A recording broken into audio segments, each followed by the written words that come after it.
Welcome back to another sculpting video. In this case, I did this biped turtle monster guy. You can call him Gamera from Godzilla. You could call him a Teenage Mutant Ninja Turtle, whatever. For me, I just wanted to make a biped snapping turtle. And I think I pulled it off okay. This was in Nomad Sculpt on the iPad, and I'm going to take you through the steps that I took to get here. I started with some reference material. You'll notice the one on the bottom left especially was used. That's, kind of the right posture for a biped. So I started with this shell. I figured the shell was going to define how everything else kind of sat within it. And it's rigid, so I'm not going to have to, figure out how weight works in it or anything like that. So I'm just kind of ripping out the overall basic shape of the shell and creating these voids that I'll fill with the meat later. Now, one thing you'll notice about a lot of my designs is my characters typically have a little bit of a pot belly or sometimes a giant belly. In this case, I wanted a pretty big belly. I know turtles don't have bellies, but maybe if it was a biped it would. So right off the bat, you could see I was pulling out the belly area of the shell here, thinking that I thought it would be cute to have a belly with a shell on it.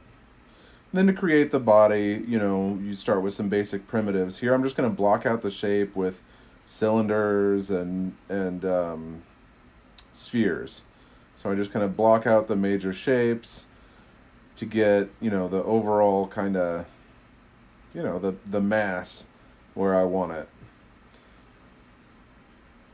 And this is usually my workflow in Nomad. You block out with major shapes, you combine them, and then you voxelize them, voxel remesh them, to get what you want. So for the head, I knew I wanted a pretty hard slice to get the sides and that beak kind of the way I wanted them. So I just did a cut there, and then I moved stuff around to try to get it where I wanted it. This is where reference material helps incredibly, because a lot of these lines feel too extreme on their own.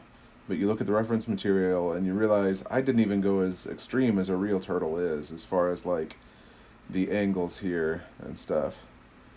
One problem Nomad, or at least I have in Nomad, is moving around really fine things. They tend to kind of really get twisted up and warped as you move them. So as I move around the tip of the beak there, you can see I kind of struggle with how it's shaped. And then I'm getting rid of these sharp corners on it. Still just trying to get the basic mass how I want it.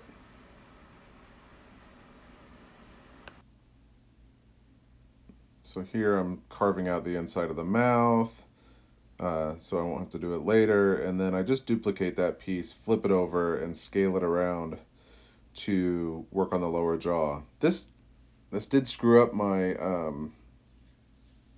symmetry, but oh well.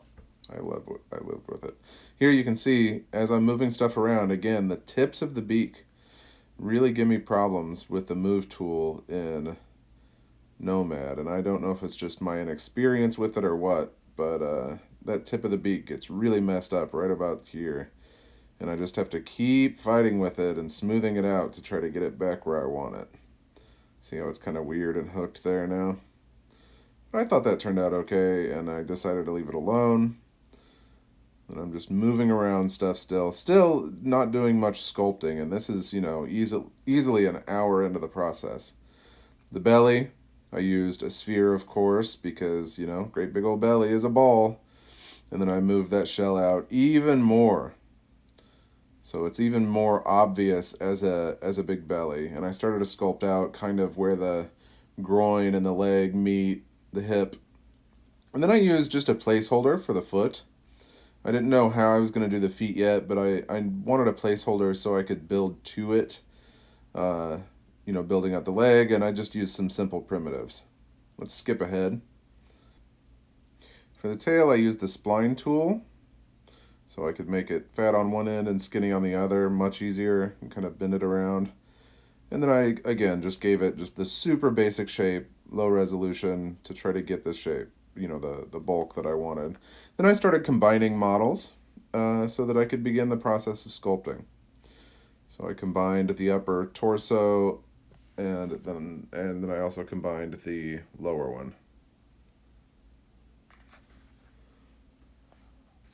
And then it looks like I started over with the lower torso and decided to sculpt out the legs from there. Like, I didn't like the way those previous ones were coming together. Don't remember why I did that, but I did. I went back to the shell here and started refining the shape around that belly. I don't know why, but I just felt that that was going to be very important. I felt like really the face and this shell around the belly were the two most important aspects of at a glance when you look at this guy. Um, and so I really worked on that. The shell needed the spikes that you can see in the top left reference picture there. So I was just kind of adding those in real quick. Ultimately, I put them at too much of an angle, but I think it turned out okay. You can see me kind of moving stuff around to get them spaced a little better. Uh, and then I moved back into kind of starting to sculpt out the organic matter. And I imagine in my mind how all this works is I imagine kind of an underlying structure of muscle, and then all the skin on top of that is like cloth draped over it. So you'll kind of see, as I build this out and add the fat and the major structures, then I go back and I start moving things around like it's cloth draped over an underlying structure, which really, I mean, I guess is what skin is, but especially with something like these turtles where it's just very loose skin. I'm kind of building up the folds and ridges around the neck area, and you can see this is all still very low resolution.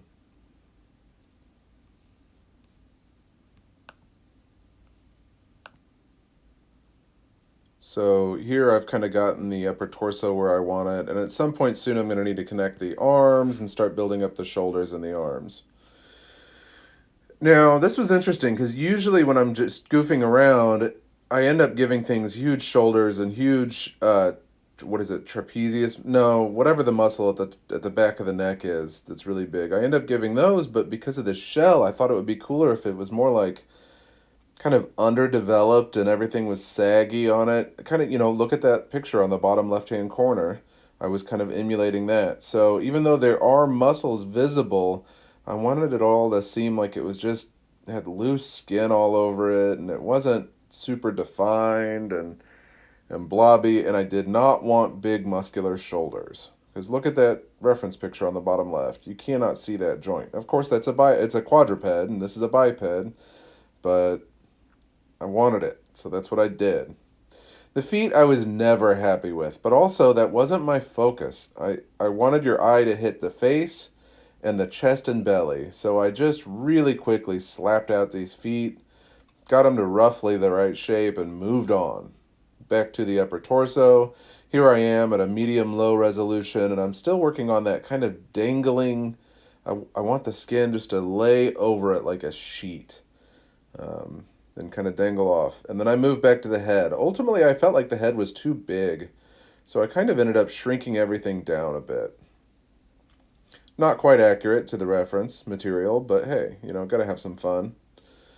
The striking points of the head that stand out to me is the junction between the hard carapace around the beak and the top of the face and the soft material at the back of the skull.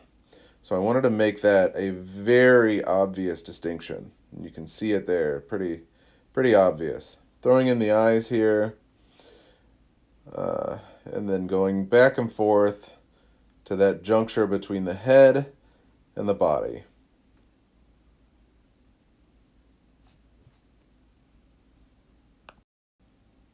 Time to start working on the head a little bit more and refining that.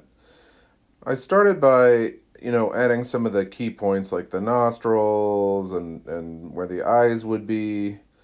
But then I noticed, looking at these reference images in the center and the top right, that it really didn't feel proportionately like what I was imagining. So I decided to kind of refine the overall shape again a little bit more, brought it in, made it a little stubbier. Um, you can see I'm fighting with that move tool again. The tip of that just really got torn up. I managed to save it, but it was really a fight. So it ended up stubbier, and I liked these proportions much more, even though I was still a little bit frustrated with that tip. I kept having to smooth things out and then kind of re-sculpt them back where I wanted them. So here I am, kind of getting the shape the way I want it, really fighting with some nastiness and having to add some bulk back in and then smooth it and then flatten it to kind of get the shapes that I wanted out of it and bring the hooks back to the beak. And then it was time to kind of refine those nostrils, and pretty soon I start adding the lines that are in the hard part of the carapace. I'm using the crease tool here to create these. I make it pretty small and pretty strong. Add the ears and these lines to separate this kind of rigid area from the soft body before it. I really wanted a strong contrast there, and I think it pulled out pretty well. And then I'm adding the wrinkles back in there to the soft area of the body, where the face meets the body. I started to sculpt out an eye here, and then I end up replacing that a little bit later. Time to revisit that shell piece in the center. I wanted the plates on the belly of the shell to be very visible. And so I'm starting to kind of shape those out. And you can see I end up going over and over and over this while increasing the resolution. I don't know if that's everybody else's workflow, but that's how I do it. I slam something down rough, remesh it, come back and increase resolution, and do it over and over and over. I didn't know how I was going to handle the texture of the shell, and so I just tried doing these with the crease tool as additive instead of subtractive, these little ridges, and it ended up looking great. Initially, it looks like, cellophane over chocolate, but after I kind of rough it up a little bit later, those lines turned out fantastic. And really, this crease tool is how I get a lot of my rigid structures to look more hard. I go, you do a crease and then a reverse crease right next to each other, and it makes this really hard line you can see here that just looks fantastic for a piece of shell, carapace, or something like that. After a bit of sculpting and shaping on the legs, I ended up deciding I wanted the tail to be much bigger. I was kind of hoping when I 3D printed this, the tail would work as a kickstand to hold it up, but it wasn't heavy enough. Or I didn't tip the feet forward enough, or whatever. But anyway, so I'm kind of getting the shape of the tail here with the ridges, kind of like on the shell. I didn't have a lot of reference material for the tail, so I was guessing, and also it really wasn't going to be visible for most of the time. I combined it with the lower half of the body and just started going in and adding some texture and folds and stuff, and again just kind of trying to emulate like a sheet draped over the shape, right? I tried doing a flat bottom there. It was premature, my symmetry was wrong, you get the point. It didn't work out that great. So time to move back on and do some other stuff. He needed a tongue, so easiest way to do that, flatten out a sphere, make it long, and then move it around with the move tool. There you go. You got a tongue. Easy peasy. Really not much else to talk about with the tongue there, except I started thinking about how it was going to print. And so I wanted to make it so that it would print okay. So I made that extreme angle to the tip of it. Moved the throat back a bit so that whenever you were looking at it dead on, it looked like it could eat something.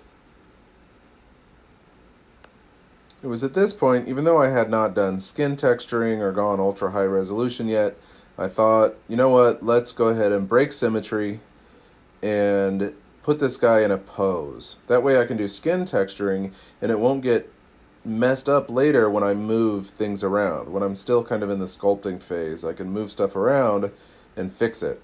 I do this by masking off different areas and then moving them with the transform gizmo or the move tool or both or whatever. I tilted the head far to one side. I tilted the whole body far to one side. Really, you just want to break it down so that nothing's really symmetric. Even though most creatures that we think of, on Earth are laterally symmetrical, we don't stand perfectly symmetrically. So I tried kind of giving him a weird mid-motion kind of thing here. I did not think about this very hard. I probably should have, because you'll notice the weight of the gesture is way off. And when I went to 3D print it, it wouldn't stand up because the center of gravity is way off too. But I just masked different areas, move them, go back in and resculpt what got screwed up, and then you've got your pose ready for you to start putting in details. It's probably the wrong way to go if you're going to have multiple different poses, but for something like this where I'm just screwing around and it's going to be a single pose forever, that's fine. After I got the pose where I wanted it more or less, it was time to start sculpting again and working details in. So you can see here I'm adding up some bulk to get rid of like where I screwed it up by posing it. I remesh it, and then I just go in and I start adding bulk in here, and then going back to sculpting the structures out, again thinking of like a sheet draped over the underlying forms. I threw a new layer on it and started adding texture. You can see here I'm following the lines of action of how the skin would have moved to create these wrinkles. Maybe not so much inside the mouth, but as I go around the sides of the jaw and around the top of the head, I'm following the lines of action so that the wrinkles are kind of going the correct direction. This is on a separate layer, so I can turn the strength of these wrinkles up and down. So for example, if I was 3D printing this, I might want to turn the strength of those wrinkles way up, depending on the resolution of the printer. And since I've broken symmetry, I'm having to do it manually. And again, I wanted that huge distinction between the hard face and the soft skin behind it. And here you can see me trying a bunch of different materials, seeing what I think of them when they're kind of reduced in complexity, and this tiny little pore material ended up being what I liked the most. Now I will go over the entire body doing some textures like this, just to break things up. The tongue gets some texture, of course, and then I move on to the body. Now again, here you can see I'm following the lines of action with these wrinkles. They're not just random wrinkles. They're wrinkles that occur because the skin is being draped over something and it gets squished, and I'm just trying to follow the direction that I think that they would be squished in. And again, I go over the whole thing this way. I realized after my first few quick renders, I didn't put claws on it, so he just had these big nubby silly hands. So I used the tube tool to make some claws. You can see here the ambient occlusion, those shadows and the wrinkles back there just look fantastic in Nomad. But yeah, I threw some claws on it, resized them. They're the most basic things in the world. Again, it was the face and the belly I wanted people's eyes to be drawn to, so I didn't worry about it too much. There's the final sculpt. I didn't put any painting materials or anything on it. This is just the default, whichever material, probably the matte cap material that I chose, with some of the render settings turned on, like ambient occlusion and self-shadowing and stuff. And now it's time to 3D print it and see how it turns out. Of course, I won't be able to get all this detail on my 3D printer unless I made it huge, so this is as good as it's gonna look, folks. And here it is, 3D printed. I should probably use the gray resin whenever I plan on taking video of things, because the camera just really struggles to see the details on this orange, but it is like my best resin right now.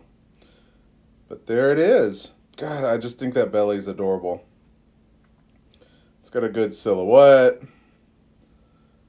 It's got a good front-on view. And if you could see the details a little bit better, I try to get a better angle here at like the head.